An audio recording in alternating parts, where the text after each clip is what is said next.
I was invited to come here, I didn't know I had to dress for battle, so sorry about that. And I also apologize that my Portuguese is not that great, so I'm going to be talking to you tonight in English, so I apologize. I'm also sorry because I've come here from London, and I think that I've brought the rain with me on the plane, so sorry for that as well. You know, I was really looking forward. It's winter in London, and it's horrible weather, and I was really looking forward to coming to Brazil, getting some sunshine. Where is it, guys? Like, what happened? So anyway, yeah, so I currently head up platform partnerships for Twitter, and that means that I spend my days, mostly in Europe, but around the world with my team, talking to developers about what they're building next, how they're going to build it, how they can make it better. So a bit about me. Before that, what's going on with these slides? They're crazy. I started as a software engineer, so I've been a developer, I've been in the trenches, I've written code, you know, I've done my kind of time doing that. I then moved on to join Facebook, and I was one of the first technical people for Facebook in London. I think I was the 12th employee at Facebook in London. And so I went on that journey from when Facebook was a tiny startup. Like, I remember having a conversation with my dad when I got the job. My dad was saying, "Are you sure you want to join this company, Facebook? I think it's going to be like MySpace, it's going to be terrible." Thank God I didn't listen to him. So one of the big things I did at Facebook was, hands up who played the game Candy Crush Saga? Come on, admit it, there's more people. I've got the numbers, there's more people, yeah. So I was part of the team that worked with King originally on that game. And so if you remember that you got requests all the time, they were really annoying, they spammed you all the time, that's my fault. So I apologize, I apologize for that. But it did make for a very successful product. A really frightening statistic about Candy Crush is more people played Candy Crush Saga in 2014 than have ever played chess in the history of mankind. I'm not sure if I'm proud of that or not, but it's kind of a statistic to know about. So today I'm going to talk more generally about my experience working with startups. I'm also on the advisory board at Techstars and a bunch of other things. So I talk to hundreds of startups every year, and I see the same mistakes over and over again. And so I want to kind of give you some of my rules for engagement when you're thinking about what to build. But I need my slides to do this. Wait, OK, they've got technical problems. Wow. OK, so I guess I'll just talk while they figure it out. So where to start? I mean, I remember just going back to the Candy Crush story. We were in a really small room, and what happened at the time was kind of Zynga and Farmville was falling off a cliff. And we in Europe were saying, well, there are all these game developers who are new and they're kind of upcoming, and maybe they're going to make something. And we were dividing up these companies between the team, like who's going to work with Wooga, who's going to work with Social Point, who's going to work with Nordeus and Playtika, and then King. And because I was the junior guy on the team, I was like the young guy, I was giving King, this small company, they're based in Sweden, probably really easy to manage. And then we went along and we got Candy Crush, which it's okay. Which kept me very busy. Yeah? Yeah. I mean, you say it's okay, but I don't see my slides. So. Okay. Okay, there we go, we're fine. So, hey, we're good. So, okay, we've just killed the first bit. It's okay, the builds have broken. All right. So I want to play a little game. We've missed a slide there, but what I'm going to talk to you about tonight is my 6 rules for building a cross-platform app. 6 things to think about as you're building to make your app stand the best chance of success. The first thing I'm going to talk about, though, is we're going to take a step back and just talk more generally about technology and where we are. So I know that it's already been shown, so you know already, but I was going to ask you what this is. And this is the first flight, right? Brazilian guy, so it's really cool that we get to talk about it here. So who knows what this is? Someone shout out, if anyone knows. No one at all? Juliana knows, but she saw the presentation earlier. This is the first jet-powered plane. So after the first flight, people thought maybe it's a good idea to strap a rocket on a plane and see what happens there. Turns out it was a good idea, but it must have been pretty scary at the time. So we move on a few years. Does anyone in the room speak Russian? No? OK, fair enough. So what is this?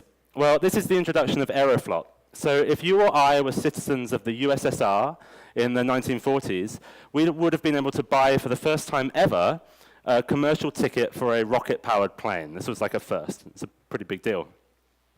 So I assume we all know what this one is, right? 1969, man landed on the moon for the first time. And it doesn't stop there. You keep going. This is, a few years later, this is Concorde.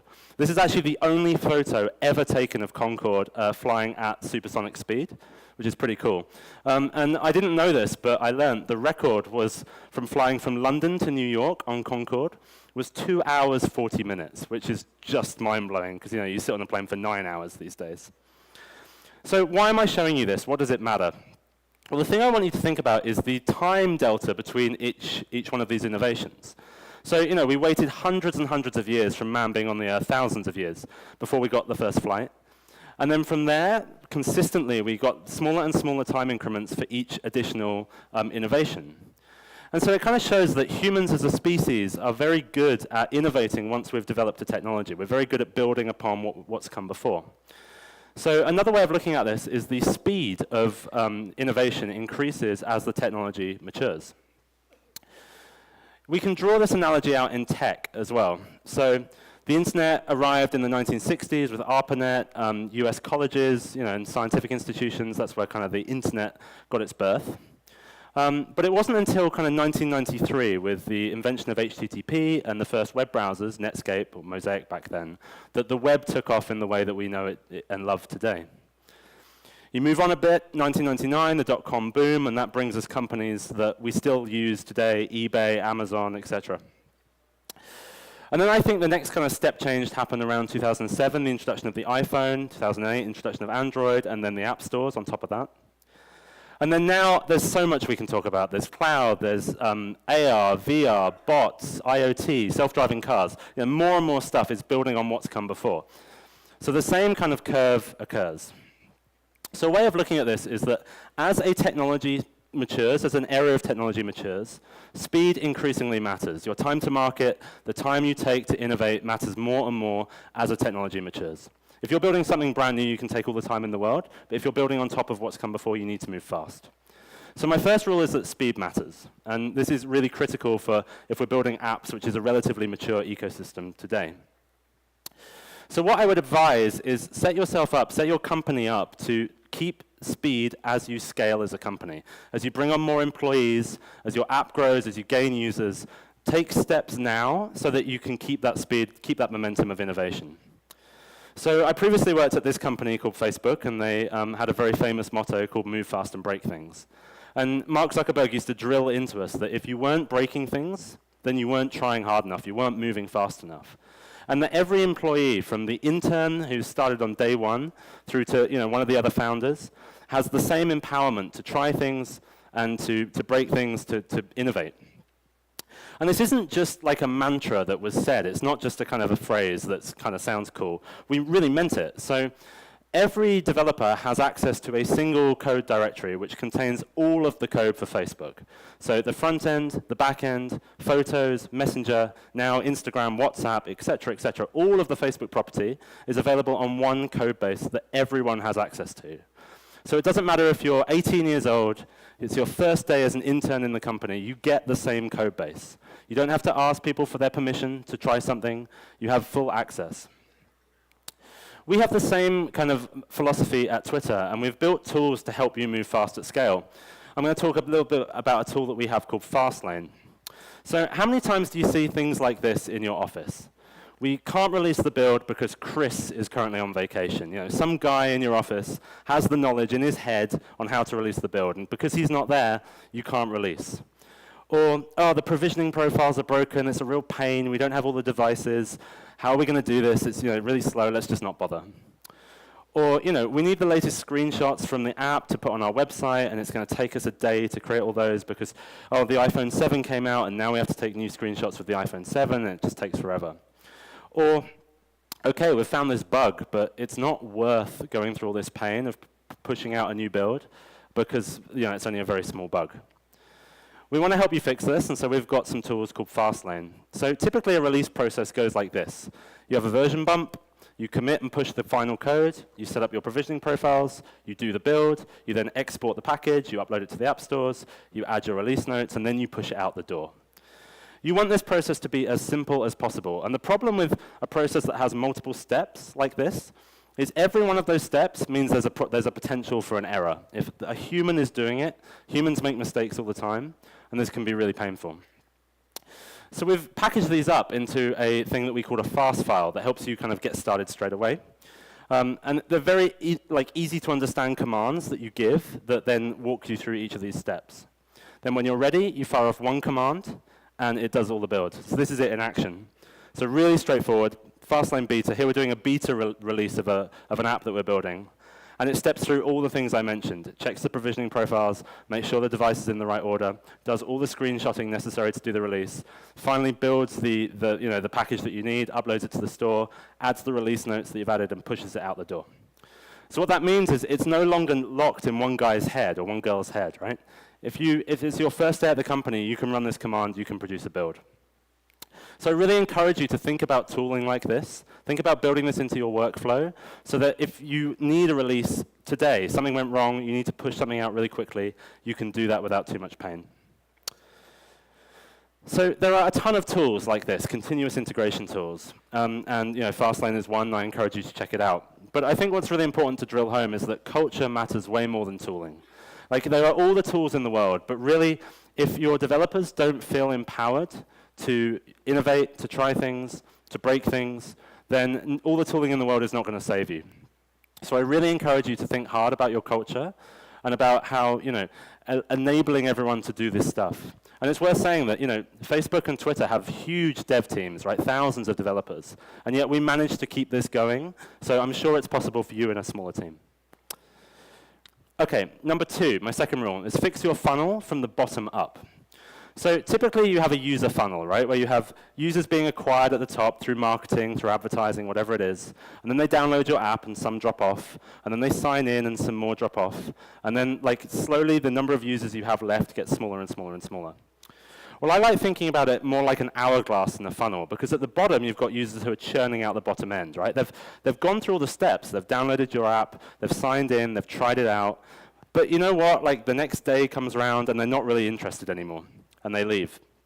So I think modeling churn is really useful, and an hourglass is a really nice way of doing that. So typically it looks like this, right? You have acquisition at the top, getting new users in, getting engagement, keeping them, and then they churn out the bottom. The problem is, and I see this all the time, I can't tell you how many times I see this, you get a funnel that looks more like this. So sure, you're getting thousands of new users. You're pushing out your advertising campaigns on Google, on Facebook, on Twitter, on wherever it is, and you're getting lots of new users in, and that looks really good. These numbers are really good. But the users aren't sticking around. They'll try your app once, they'll try it for a day or two, and then they'll leave. And so your churn at the bottom is pretty much as high as the acquisition at the top. So why are you spending thousands of dollars on acquiring new users if they don't stick around? There's no point. You're just cycling them through, and you're wasting money. And so there's all this stuff that you typically think about, right? Marketing, blogging, SEO, ASO, all this stuff that's all about optimizing the top of the funnel. And my argument is that you really need to fix the funnel from the bottom up. So that stuff should come last. It should come after you've got a product that people love and people stick around. It should come after you've got analytics sorted, so you can measure the performance of users in your app and you can understand what they're doing and how you can make it better. Only after you've got all of that stuff right should you do any of that stuff at the top. So a much healthier funnel looks like this. Acquisition is small, right? We're not getting that many new users into our app, but the users that we have are sticking around. And once you have that base, then you can innovate. Then you can spend money on advertising. Then you can figure out a marketing strategy. But you really need to build a product that people love first. So fix in this direction, from the bottom up. Fix churn first before worrying about bringing new users into your app. Another way of looking at this is retention is everything. And if there is one slide that I want you to remember from this talk, this is it. This is the one thing to care about. And every startup I speak to who want to sell me on what they're doing, this is the one thing that I ask them to show me. So let's have a graph. On the y-axis, we have the percent of monthly active users. So this is of a cohort of users that we acquire on day one, what percentage are active 30 days later, 40 days later, 50 days later, etc. So on the x-axis, we have days from acquisition. So obviously, 30 days, everyone's active, right? We've acquired a user, they've used the app on day one, they're now 30 days active for the next 30 days. And then you get a drop-off. And all too often, you'll see a drop-off that looks something like this. So slowly, fewer and fewer users, less, until it hits the x-axis and you've got nothing left. This is death for your app. This is death for your business. And so the one thing you need to model and understand fully is this graph. Only when you get this line to go flat, when this line asymptotes with the x-axis, do you know that you've got product market fit and you've got a business that you can build on. And it doesn't matter where that line happens. It doesn't matter if it happens up here, here, or here. All that matters is that line goes flat. Because once that line goes flat, you have a customer base, right? You know that some people, 5 people, 1,000 people, 1,000,000 people, some number of people find your app useful enough that they'll come back over and over again, and then you can build on top of that. For really healthy apps, this number actually goes up because you get network effects. So people will spread your app by word of mouth, right? They'll say, oh, I tried this thing, it's really useful. You know, I've used it for a month and a half now, you should try it. So really, really healthy apps, this number goes up. But as a minimum, you need to get this line to go flat. And this is really all you should care about when you're getting started. So just on this point, here's a warning about the number of downloads and users. Like, people like to quote these numbers. You see these numbers all the time in the tech press, on TechCrunch, etc. Like, oh, this app got 50,000 downloads in 2 days, or so many users are using this app. All you're doing there is you're just adding up this like number below the line, right? It's the number of users. But it doesn't tell you anything. It doesn't matter if you're getting all these users if they're all churning out the other end. So another way of putting this is you'll see recruiters do this all the time. Let's say a recruiter's coming to you and they want to sell you on the app. They'll say things like, we have 50,000 downloads in 10 days. And your reply should be, I don't care. Doesn't matter, doesn't tell me enough. We got to number 7 in the App Store. I don't care. Doesn't tell me enough. TechCrunch posted about us. I don't care. It doesn't tell me enough. I don't know whether this is going to be a sustainable model. Or the worst, and we get this all the time at Twitter, Justin Bieber tweeted about us. No one should care about that. So all that matters, and this is really the one thing I want to draw home, this is the one thing you should take away, is that that line asymptotes with the x-axis. And that's the one graph you should care about. Everything else is just vanity. So care about like sanity over vanity. Okay, the next thing is understand your users, and users will surprise you in ways you don't expect. I'm going to give you a story. This is a dating app which is popular in the UK and in Europe called OkCupid. I think it's big in the US as well. And the founder of OkCupid wrote a book called Dataclysm, which I thoroughly recommend you read. And I'm going to share some stories from that book, because it teaches you a lot about users. So, if the slide would work. Okay. So they did this experiment called Love is Blind. So it's a dating app, right? So it's filled with pictures of men, pictures of women who are dating. And they decided, what happens if for one day we turn off all the pictures? We just remove all the pictures. Well, this is what you get. You can see the dotted line is a typical kind of Tuesday on the site. That's the typical traffic. This is measuring new conversations started between 2 people. And the red is what happened once they turned off the pictures. And of course, lots of people leave because they're not interested if there are no pictures. But what's interesting is if you look at the people that stayed, the people that used the app when the pictures were turned off, they found that people responded to messages 44% more. Conversations lasted longer. People didn't leave the conversation. People didn't give up. And critically, contact details, so email addresses, phone numbers, they got exchanged 34% more. So people went on 34% more dates. So in short, OkCupid worked better, right? It created more first dates when the pictures were off than when they were on.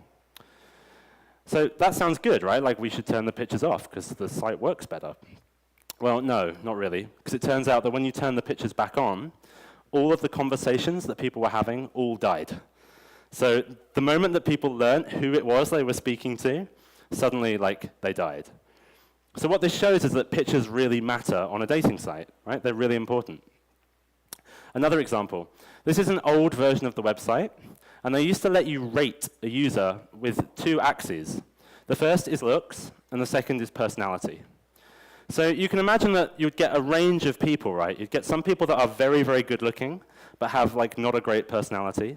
and some people who might not be so great looking, but they've got a great sense of humor, or they really do an interesting job, or whatever, so they've got a really great personality. So you'd expect this kind of spread. And so they did a test. They put up a fake user with this picture, and they put a profile with her where she said nothing. And of course she got 10 out of 10 for looks, fair enough. She also got 10 out of 10 for personality, despite saying nothing. No words, 10 out of 10 personality. So again, this teaches you, like, men aren't reading on dating sites, they're looking at pictures. Right? It shows you very clearly. So this is actually the graph correlating the two. Again, you'd expect it to be spread out. Turns out that on dating sites, looks and personality, kind of the same thing. So yeah, it teaches you that, like, photos were really important for OkCupid. This is another slightly interesting one, which I've just thrown up here for fun. So on the Y column here, we have a woman's age versus the age of a man that looks best to her. Okay, does that make sense? So it kind of is linearly correlated, right? So like a woman who's 30 likes a man who's 30, a woman who's 40 likes a man who's 40, kind of makes sense. Women kind of like men around the same age. Compare that to a man rating a woman. It doesn't matter if the man is 20, 30, 40, 50, 90, they like a 21-year-old. It's like, we can laugh, but this is really interesting kind of insight into user behavior, right? This shows what men are doing on the website. And it shows how they can, like, model that to better serve their customers. This is another really cool one. I really like this. So this is the number of keystrokes, so the number of times someone actually touches their keyboard versus the length of the message that gets sent to the other user. So what you can see is, like, just below the diagonal, there's like a big cluster. And that makes sense because people are typing, they've made a couple of mistakes, you know, fix this typo, fix that typo, type some more, send. Kind of makes sense. But the really interesting one is the ones that are above that line. So they're sending more data than they're typing. How does that work? That doesn't make any sense. And if you look, there's this huge column here of people that are typing 2 characters. And yet they're sending messages of all sorts of length. So can you explain that? Does that make any sense? There you go. Control or Command V. People are pasting. Copy, paste, copy, paste, copy, paste. Same message to, you know, hundreds and hundreds of women. Incidentally, if you map this between men sending the first message and women sending the first message, men do this way more than women. Now, you would think that copy-pasting the same message to hundreds and hundreds of women wouldn't work very well. Turns out you're totally wrong. It basically doesn't matter if you spend a long time, you write a personal message, you know, you really take your time crafting it, or you just paste and send. The response rate is about the same. So, you know, it gives you some insight into how people are using the website and, you know, how they use your service. And what's the result? Tinder, right? Pictures front and center, short and sweet. It's not really about the messaging, it's just about, like, matching.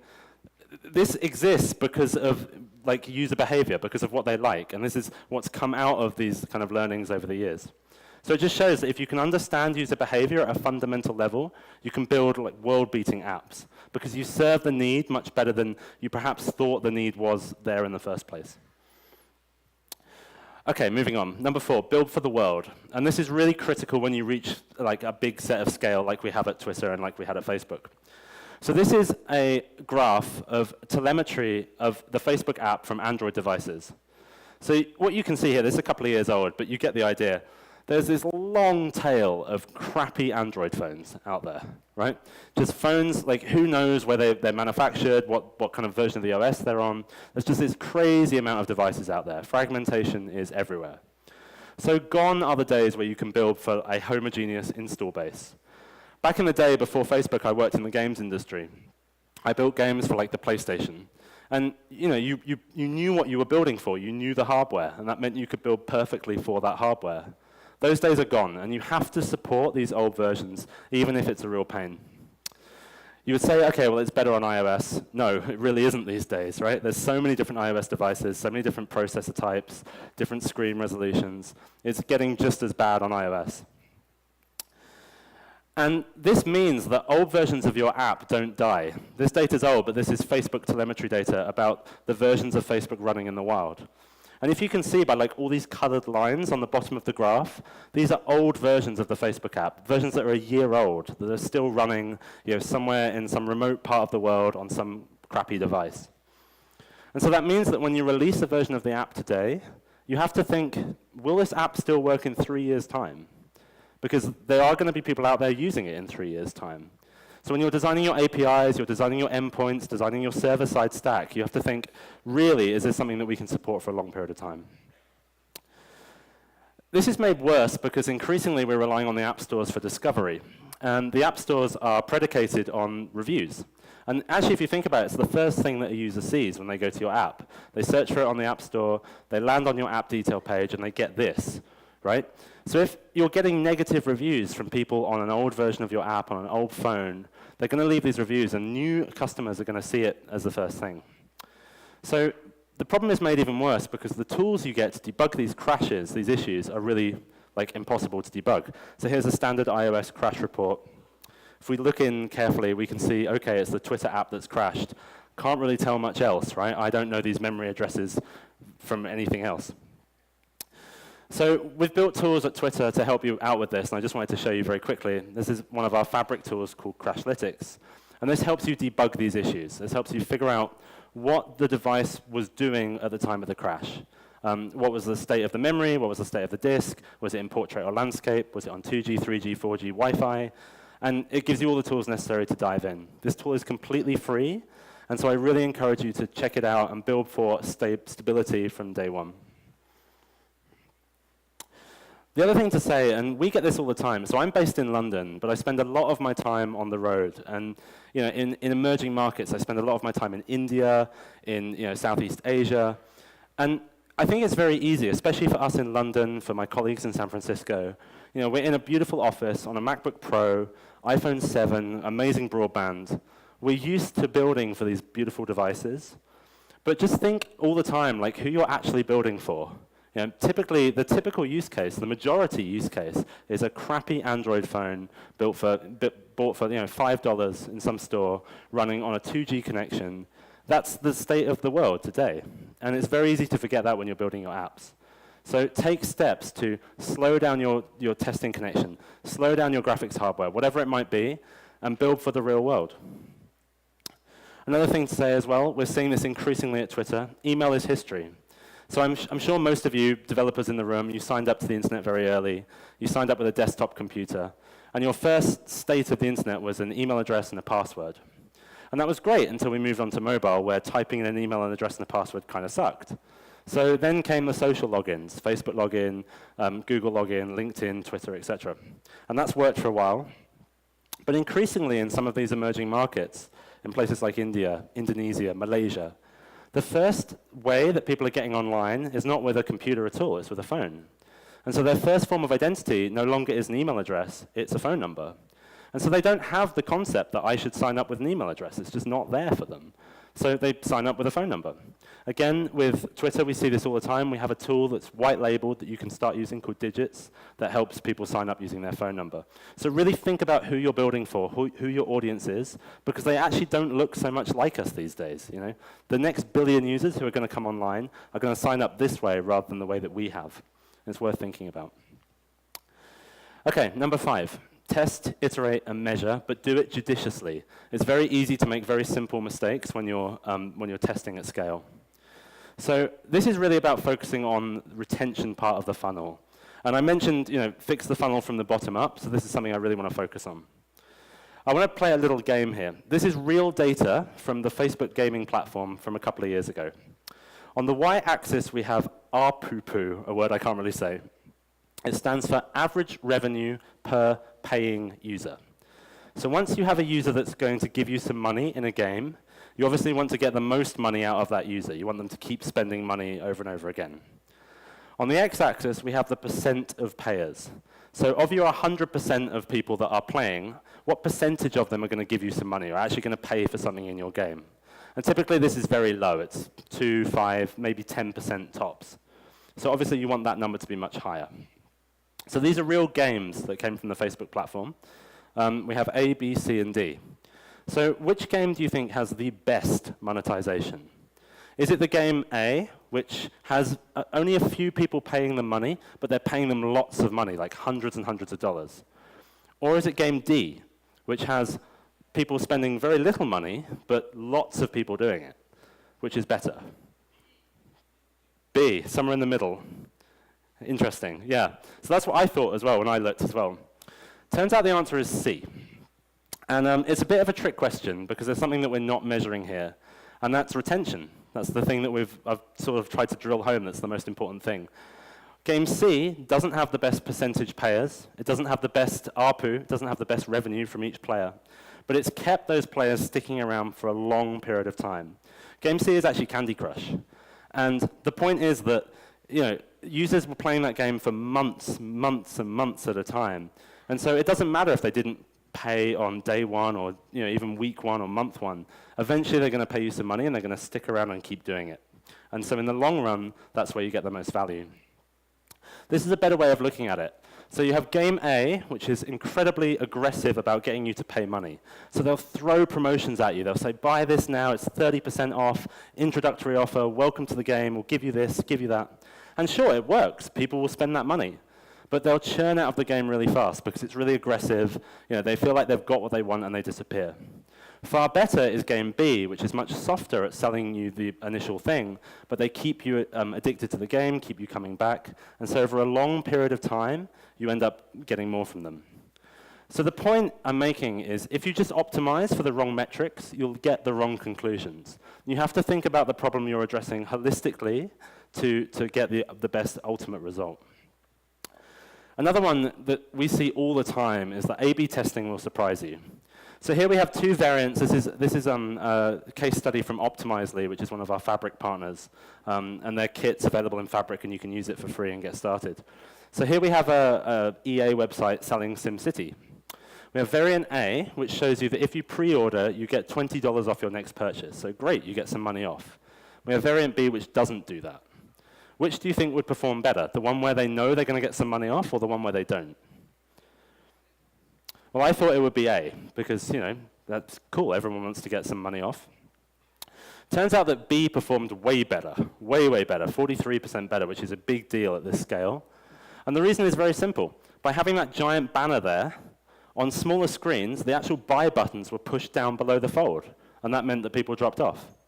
So often you don't think about the actual way in that your tests are going to be consumed in the real world, and you optimize for the wrong thing. Another really simple example, and this is like so simple that you'll think I'm stupid, but it's actually amazing how often I see people get this wrong, is think about statistical rigor when you're doing this testing. So let's say we have coins, heads and tails. This is the pound coin that's worth nothing these days, but originally was worth something. And you flip it 100 times. You would expect it to be 50-50, right? 50 times on heads, 50 times on tails. But we all know that in the real world, that doesn't happen. You get numbers like this, 51, 49, 46, 54, because there's something called chance. And we know that this exists in the real world. But we forget about this when we're building at scale. When we're doing A/B testing with websites, we forget that, okay, this might be higher than that, or this might work better than that. That might not be statistically significant. It might just be down to chance. It might be just blind luck. You have to test with enough users, enough data to be sure of your results. So here, the probability that this was down to chance is 24%, way too high. The number you're looking for is 5%. And if you can't get it below 5%, then do not base any business decisions on your data, because it's wrong, and you might get it wrong in the long term.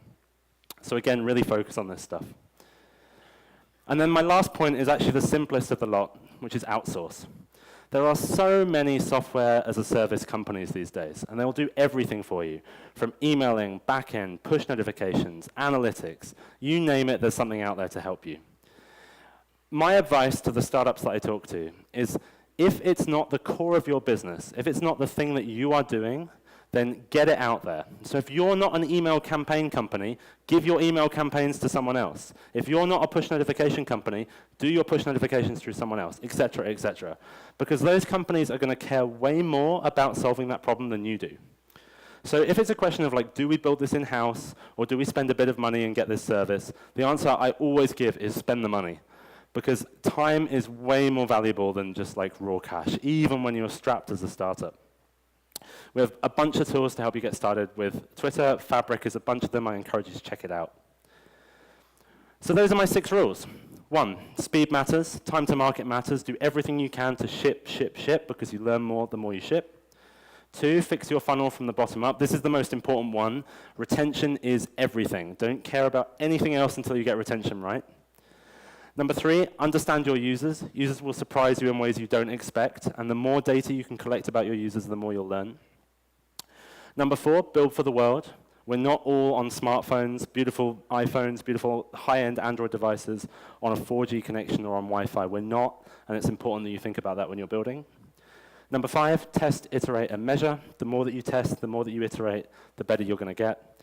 And number 6, outsource. Get everything that doesn't matter, that's not core to your business, get it out, get it onto someone else's plate.